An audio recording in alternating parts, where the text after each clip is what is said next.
take a look at the video I'm about to show you and tell me how grocery prices near you compare to grocery prices where I am. Because this was worse than last week for me. I guess I haven't been paying attention, but this is bad.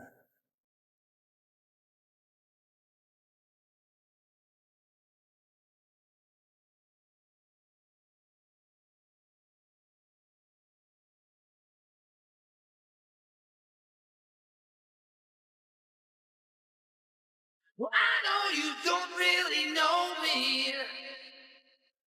Well, I know you don't really care to see me. But I'm into total affection. Not being scared if you never please me. You know you really want to lay it down right now. And how? So many Americans believe we are already in a recession. A lot of people are looking around, they're realizing they can't pay off their rent, they can't afford groceries, their paychecks are not keeping up with the rate that everything else has been increasing. So people are sharing their personal stories on their hardships.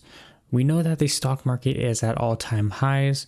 A lot of people on the news are saying the economy is great, everyone is doing well, this is the best time we've been in. But these are some real stories we're going to be looking at and show that things are not actually okay for the majority of the American people. People are really struggling in this economy. And not only that, the job market is absolutely terrible. Unemployment is going around a lot and people can't find jobs. We're going to take a look at the rest of these stories and let me know down below in the comments what your thoughts are on the recession. I don't know what's pissing me off more, and I'm going on a rant today, but Dollar Tree, oh my God. I know it's everything that's going up, but Dollar Tree is pissing me off the most. And it's because, everybody loves Dollar Tree.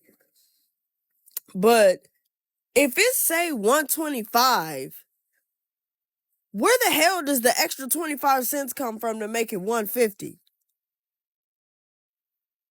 Like as I'm getting older, now I have to pay attention to prices because stuff is going up. So it's like, you kind of have a budget, but then you don't. But it's like, bro, how I get 5 items from Dollar Tree and it adds up to like $20? I'm over exaggerating the price, but that's how I feel. Like, you can't even just shop in there anymore. I mean, you can, but you can't. The prices are just like, this goes for everything. It's just outrageous. It's outrageous. Like, Dollar Tree everything's expensive, but I gotta say that. It's just, Dollar Tree is really expensive now, and it's really depressing at this point. 60% of the American public is about to lose everything they have. People living paycheck to paycheck are about to go broke. The GDP numbers came in yesterday, and of course the economy receded, which I predicted 2 months ago, and people laughed. Mark my words, the second quarter is going to be far worse. Tariffs on Chinese products at 145% are about to kick in, which means everything you buy from China on Amazon or elsewhere is about to go through the roof. Grocery store shelves are starting to empty at Walmarts across the country. And of course, grocery prices continue to soar. People who've been financing groceries on credit are starting to default on those payments. We are about to see an economic catastrophe. If you're in this 60% that has little or no money, please stop spending money. Protect your family. Trump does not care about you. Even if you voted for him, he's a billionaire. He won't suffer, but you and your family will. Please protect yourself. 60% of the American public. So beef prices just hit record highs, and if you are feeling that grocery store sticker shock, you need to understand what's actually happening in your budget. So ground beef is now over $6 per pound, which is an all-time high, and it's forcing families to spend hundreds more annually on meat alone. I'm a certified financial planner, and I think this is a really good example of inflation playing out in real life. I think when people think about inflation, they think of it in these kind of top line numbers, and they know generally that inflation is going up. But it's really important to kind of understand the context behind some of these price increases and how uneven inflation is in different sectors of the market. So for beef specifically, the national cattle herd is at its smallest since the 1950s because of drought, disease outbreaks, sky high feeding costs, and experts are saying it could take years for this herd to recover. And this shortage is playing out across all different sectors of the industry. You're seeing it in the grocery store, of course, but restaurants are also getting crushed. The steakhouses, the burger joints, they are either raising prices or shrinking portions to stay profitable. So most likely, if you're eating at these places, you are paying more for less. So, what is fascinating to me from a behavioral economics perspective is it really does highlight how inflation is not just some blanket number that affects everything equally. It is uneven, it's industry specific, and it's constantly shifting. So, when you hear those kind of like top line headlines, that doesn't really capture, your lived experience for everything you buy. And understanding this is really important because it changes how we make money decisions, often unconsciously. Maybe you've bought less meat recently, or you've started buying chicken, or you're eating out less, or you're justifying maybe other splurges because you're thinking, okay, well, at least I'm not spending extra money on steak. And these are often unconscious, often these kind of automated things that our brain does, and they're very rational responses to price signals.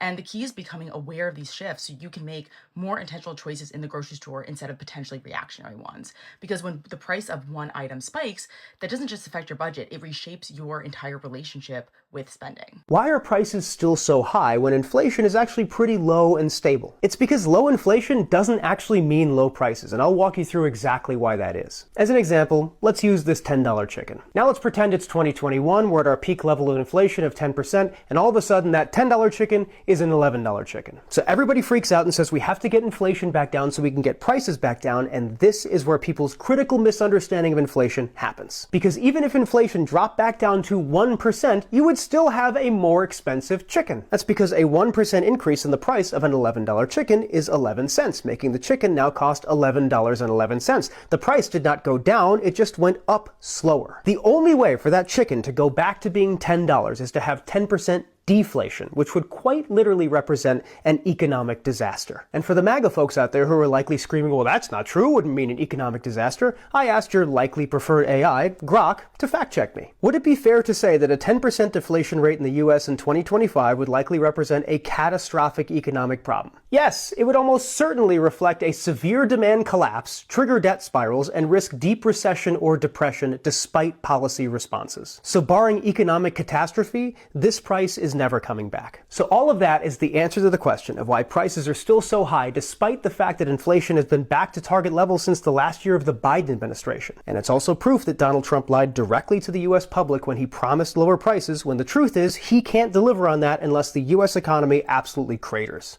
Minimum wage has been $7.25 since the year 2007.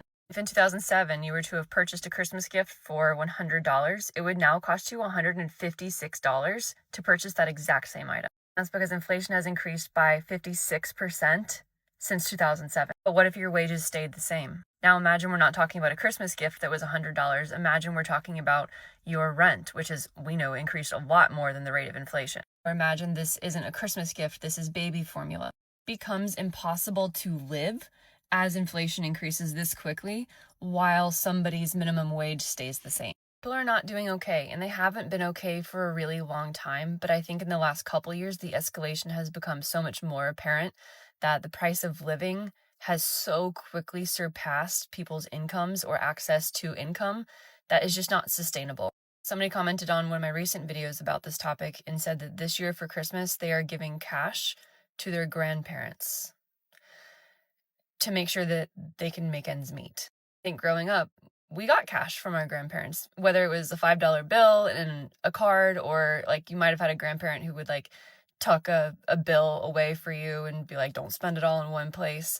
But just like imagine the cultural shift that's had to happen, that within 10 to 15 years, now the elderly who, have pensions, who have retirement, they are unable to make ends meet because their fixed income is so far below the cost of living, even if their house is paid off or even if they should be doing okay.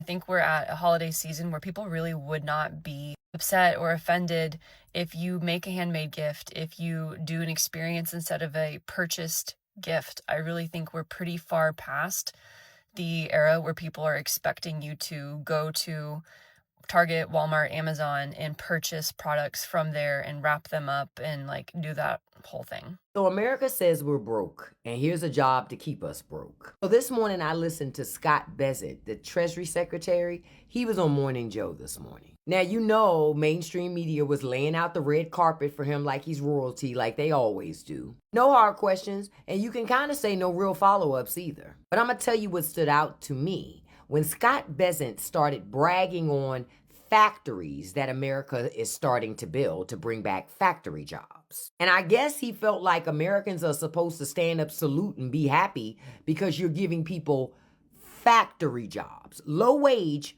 factory jobs, struggle package factory jobs. And then Scott Bessent starts talking about his own kids, right? I'm going to tell you what's funniest about this. None of his children are gonna work in these factories. No.